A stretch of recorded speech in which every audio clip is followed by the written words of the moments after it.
You know your son's a cook now? I'm a line cook. He's a line cook. Be careful. I'll have him home in time for school. It looks here like you guys are having so much fun.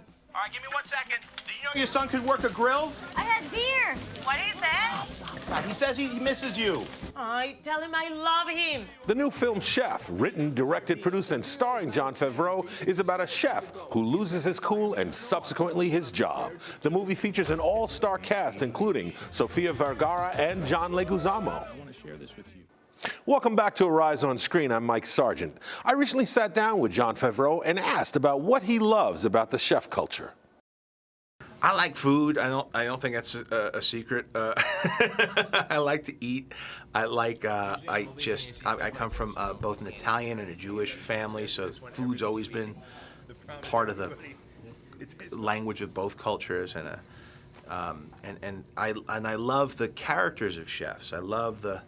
Ever since I read Kitchen Confidential by Anthony Bourdain. Oh, great book. You know, and when I saw what a kitchen really was, I always thought a kitchen was very antiseptic and very refined. And when I saw it, it felt like, you know, below deck on a pirate ship. And, you know, that there's this other underbelly to the food world. Now in the front of the house, everything is meticulous and clean. In the back, although it's clean, it's not dirty. It's gruff. It's rough around the edges, and I thought that was a really cool dichotomy. Now, Latin culture, Latin food, what is it that you liked about that, and why did you want to make that part of your movie? Well, the movie was about authenticity. Kitchen culture is a Latin culture. It's the most talented people are Latino. That's their traditions from that culture, and whether it's a French restaurant, Italian, anything, if you look in the back, the people who are doing the fine, you know, a lot of the very skilled work on it are going to be Latino. And so I figured if this guy was I wanted to make an authentic movie about kitchens, so that meant that the cast had to be primarily Latino, if I was going to get it right. And then on top of that, I wanted him to reconnect with passion. So I felt what better way than to tap into that and the music and the food. And so as he starts off his truck, he connects to Little Havana and Miami, where he started his career, and the Cuban sandwich. Of course, who doesn't like a Cuban sandwich, so. Tony, Carl's got a taco truck. For real? I was so jealous. When I heard your voice, I was like, that's what I want to do.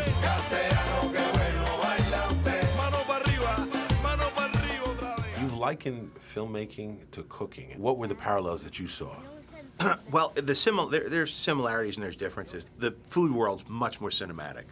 What you're making is you're doing with your hands, and you can see it. And the world of critics is different because a food critic can destroy a restaurant. And remember, all you have is the review in a restaurant. You don't have box office. Right. You don't have a marketing campaign. You have the critic. And so the critic is this archetype. Even if you look at like Ratatouille, it's always like this. Right. Like the Grim Reaper coming in. So it's a fun world. So that's how it's different. But how it's similar is you have people who are very passionate, who fought very hard to be in their position, who worked their way up the ladder to either be a director or a chef. And they have a very loyal group of people who love working on the movie or at the restaurant. And so there's an excitement, almost a military loyalty that goes into accomplishing this goal. And the goal in both cases, which is interesting, is it's not just about satisfying yourself. At the end of the day, you could be as egotistical as you want and as unbending in your tastes. But if you serve that food and that 70-year-old woman doesn't finish her plate of food, it destroys you. Do you know what I mean? Yes, so I do. so it's like you want to make the crowd laugh. If somebody walks out in the middle of your movie to use the bathroom and you're in the back of the movie, you can't sleep at night. So on the one hand, these people are completely self-involved, and on the other hand, their happiness is completely dependent on the acceptance and appreciation of others. By the way, if you didn't know, Jon has starred in and directed the first 2 Iron Man films with Rob Downey Jr., who also makes a cameo appearance in Chef. And we'll be right back. Well, food in Latin culture is a big deal. You know, it's a big, and it's got to be warm. You got to put a lot of effort into it. You got to make it yourself, and that's a sign of, you know, affection and love. I get to touch people's lives with what I do, and I love it. And I want to share this with you. I'm Mike Sargent, and this is Arise on Screen. With me in the studio are film critics Julian of MovieWeb.com and entertainment journalist Julie Walker from TheRoot.com.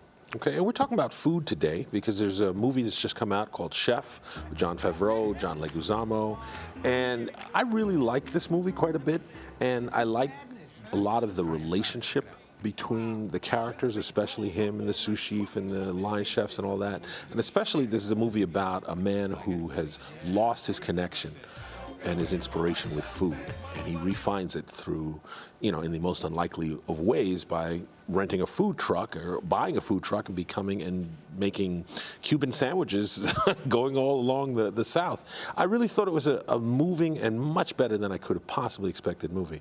What did you think, Julian?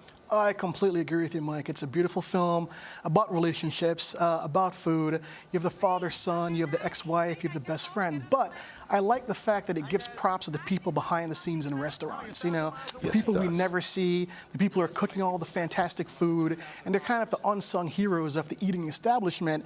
And Chef really gives them a nod and a wink and says, hey, these are the people that are getting burns and are making your foie gras. It does a great job doing that. I agree. Now, Julie, what did you think of this movie? I really enjoyed it. Any film with food, I love, because I love food. So, okay. You were my producer. This film had a lot of shots of food in it. You saw the whole preparation. You saw his love affair with food. So I really enjoyed that. And food is what bonded his family together. Food is what brought him and his son, his very young son, back together. And I like that about it as well. I like that too. It's funny. I got a chance to talk to Jon, and he's a big fan of chef culture. And he really enjoys what that's all about and the energy of it. And he likens it to filmmaking. Where you have all these ingredients, you have all these elements that have to come together to make a great meal for someone. The same thing making a movie, which I thought was a really interesting analogy. Now, going back, food in film is nothing new. You have a few favorites, Julian. Yeah, I do. Probably my number one is a 1992 film by Alfonso Arau called Like Water for Chocolate. It's a Mexican film based on the novel by Laura Esquivel, I believe. A beautiful, poetic film that really has a very complex story but uses food for like romance and familial issues, and it's very, very beautiful. I mean, you watch it and you're moved by the food in the film. It's brilliant. And then I'm going to bring up another film that I guess really, really loved, Ratatouille. Ratatouille. The cartoon that Pixar did, starring Patton Oswalt. Movie. And it's not a live action film, but it's about the rat who becomes a chef, and he basically controls the chef in the film because the guy can't cook, and it's very entertaining and very sweet. I might have to bring another movie into the mix here. Okay. Is Big Night. Big Night.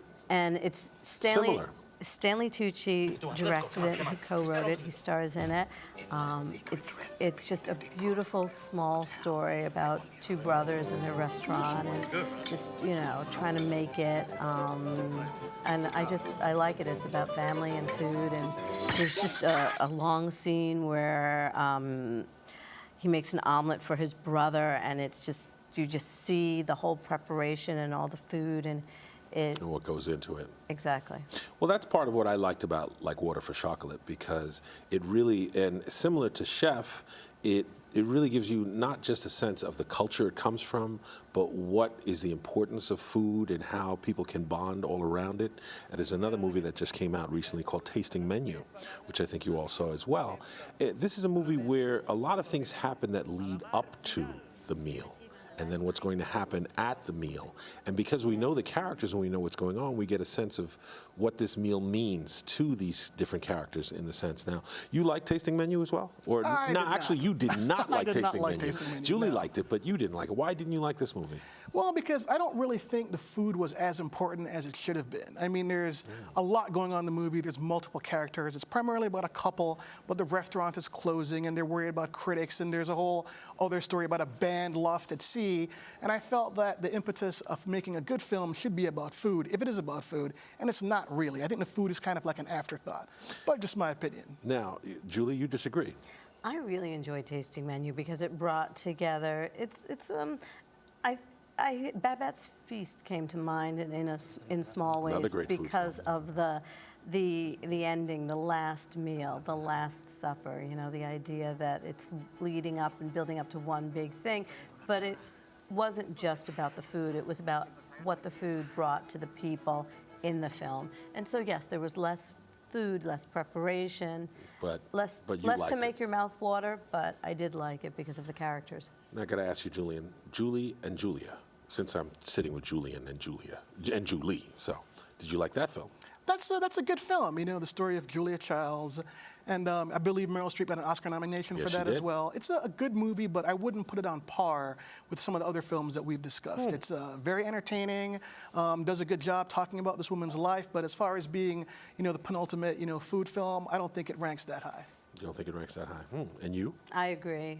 It's not in one Fluff. of my top Like a lists. dessert. And right, and there's other films that are kind of about food, like Sideways, which aren't about food, but they are. And Well, one I would could be considered I food. would put that into my top 10 food films. So. What about Charlie and the Chocolate Factory? Oh, Charlie and the Chocolate Factory is good, but let's talk about Willy Wonka and the Chocolate Factory. Wonka, it's the better film. No offense, Johnny Depp, but you know, Willy Wonka, the '71 film with Gene Wilder, an absolute masterpiece, a classic film, classic children's film, the candy, the food. So we've heard from Julie, but Chiara, you didn't get a chance to tell us what you thought of Chef. Did you enjoy this film? I really, really enjoyed it. I thought very enthralling that this whole thing went from riches to rags to riches again. So the fact that you can start anew at any time, and of course it's a guilty pleasure for all foodies.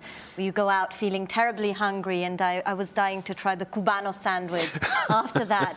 So it was beautiful in the plot, and of course the food was gorgeous. I agree with you. We talked about it, but I really enjoyed this film quite a bit. Well, I've enjoyed having you both here, and I've enjoyed your shoes, of course, and it's been a lot of fun. And we will be back next week to talk more movies here on Arise on Screen.